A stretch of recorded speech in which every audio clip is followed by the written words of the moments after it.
Welcome to this explainer. So, you know that one coworker? We all have one. The person who blasts music in their headphones, furiously typing away at their desk, while you might be sitting there needing a perfectly silent room just to gather your thoughts. Or actually, maybe you're the one who needs that constant background hum, and your partner needs absolute pin drop quiet just to read a book.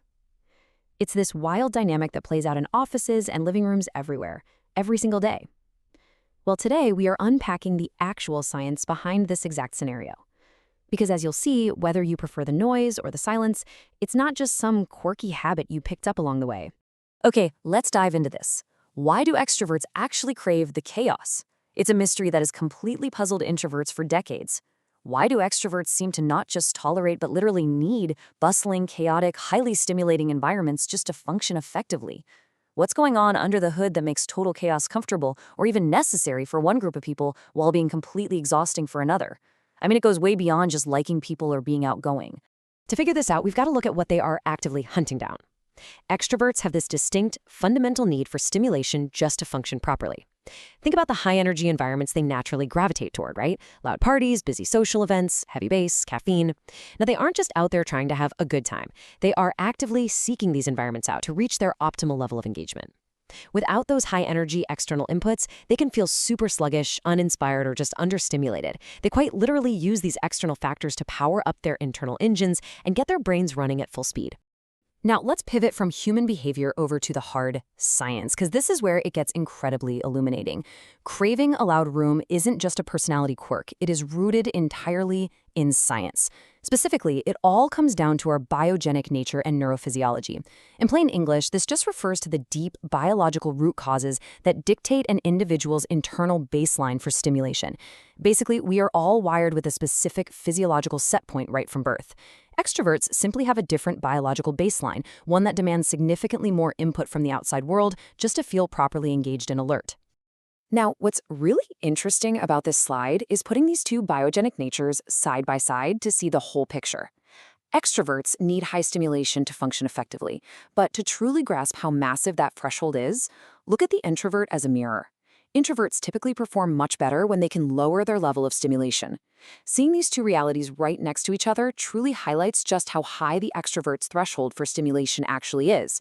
While one group is out there actively turning the volume of the world up just to perform at their baseline best, the other group is frantically trying to turn the volume down to achieve that exact same level of focus. But what happens when an introvert steps into that exact same bustling, loud environment that the extrovert absolutely thrives in? Well, they are highly prone to a very real physiological phenomenon called overloading. Because their internal baseline for stimulation is already super sensitive, an intense environment quickly becomes way too much. If the sensory input around them is too intense, they cross their threshold rapidly. This overloading essentially forces them to seek out quiet spaces, and not because they're antisocial, not because they're shy, but simply to recover and bring their physiological stimulation back down to a calm, manageable baseline. So the crucial point is how this biological reality plays out in our everyday lives, especially when we intentionally consume stimulants. Let's introduce the ultimate, perfectly relatable everyday test for this neurophysiological divide: caffeine. It's the most widely consumed stimulant in the entire world, and it acts as the absolute perfect, easily observable lens to see these differing biogenic natures in real-time action. And this brilliantly illustrates the divide. We have the exact same chemical substance having entirely opposite effects based purely on a person's neurophysiology.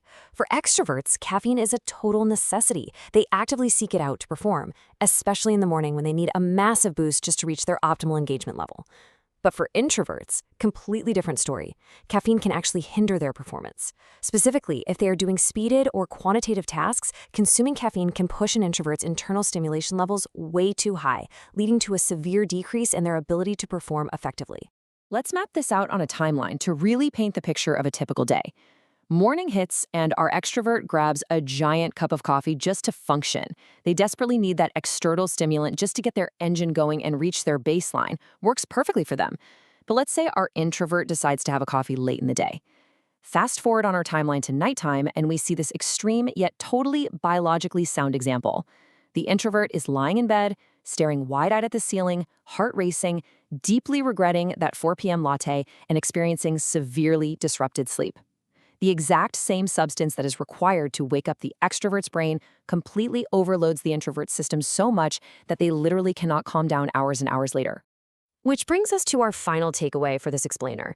Understanding that your reaction to noise, crowds, and coffee is deeply rooted in your biology, that can completely change how you manage your life. It's all about knowing your unique biological baseline. So the next time you have to choose between a crowded cafe or a quiet library, ask yourself, are you fueling your brain with the stimulants it actually craves, or are you just punishing it by pushing past its limits? And honestly, more importantly, now that you understand your own biogenic nature, are you brave enough to demand the environment you actually need to thrive?